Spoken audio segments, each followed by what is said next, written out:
আমাদেরকে একটু কষ্ট হচ্ছে সাময়িক, ওনাদের দিক থেকে ওনারাও যৌক্তিক দাবি। এই হরতালকে এই সমগ্র রাঙামাটি জেলার মানুষ মনসম্মতি দিয়েছে।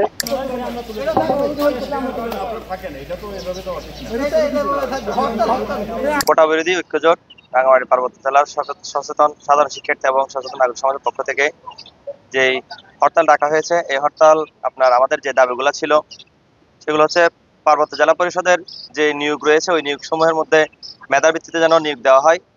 বাংলাদেশ সরকারের সর্বশেষ যে প্রজ্ঞাপন রয়েছে 93% মেধা এবং 7% যে কোটার আইন রয়েছে, যে হাইকোর্টের রিট রয়েছে, এই রিট অনুযায়ী নিয়োগগুলো সম্পন্ন করা হয়।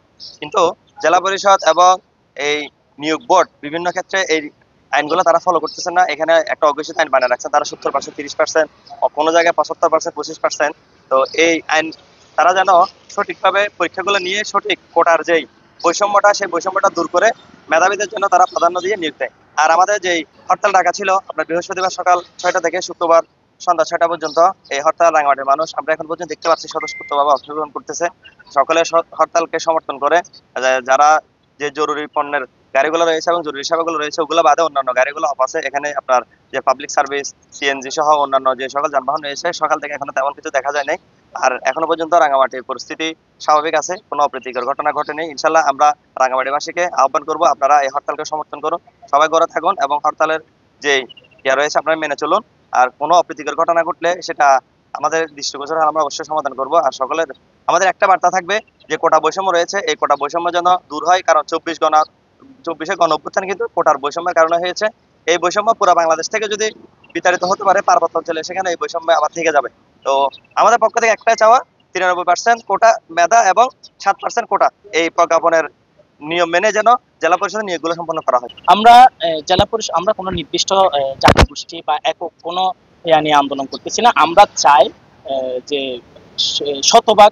শতভাগ যেন মেধার ভিত্তিতে যে আমাদের ছাত্র জনতাকে মূল্যায়ন করা হয়।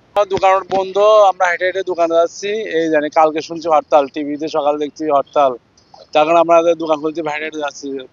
কোনো গায়ক নাই, তারপর গাড়ি ঘোড়া চলছে না। টানা তৃতীয়বার অর্জন করেছে দেশের সেরা সুপার ব্র্যান্ড স্বীকৃতি বসুন্ধরা টিস্যু। আমাদের দিক থেকে যৌক্তিক, যেটাই আর কি আমাদেরকে একটু কষ্ট হচ্ছে সাময়িক, ওনাদের দিক থেকে ওনারাও যৌক্তিক দাবি করতেছে আর কি। আমাদের সমস্যা হচ্ছে বলতে যে গাড়ি পাচ্ছি না, এখন হেঁটে যাচ্ছি, যাবো হচ্ছে হসপিটালে, এখন হেঁটে যাচ্ছি, গাড়ি চলতেছে না, গাড়ি চলতেও দিচ্ছে না। তো এই জন্য সবারই তো সমস্যা হচ্ছে। সমস্যা আমি হরতালের আগে রাঙামাটি আসছি, এখন করে আমার একটু কাজ আছে, এখন এর জন্য হাইটেই যাইতেছি যে কোরের কাজটা করতে পারি নাকি। এখন তো আমি আসছি বরকল থানার থেকে, এখন না যাই আমার উপায় নেই, এর জন্য আমার যাইতে হইতেছে। কাজ করতে পারি না পারি সেটা বলতে পারি না, যাইতে তো হবেই, যখন ডাক করছে আমার যাইতেই হবে, এর জন্য আর কি যাইতেছি হাইটে। হরতালে আসলে হচ্ছে এটা একটা যৌক্তিক হরতাল। এই হরতালে আমাদের সমর্থন আছে, গাড়ি ঘোড়া চলছে না ঠিক আছে, কিন্তু হরতালের যে উদ্দেশ্য আমরা আশা করি সেটার জন্য সফল হয়। গাড়ি ঘোড়া না চললেও আমরা মোটামুটি স্বস্তি বোধ করছি, কেন হচ্ছে এই হরতালকে এই সমগ্র রাঙামাটি জেলার মানুষ মনসম্মতি দিয়েছে।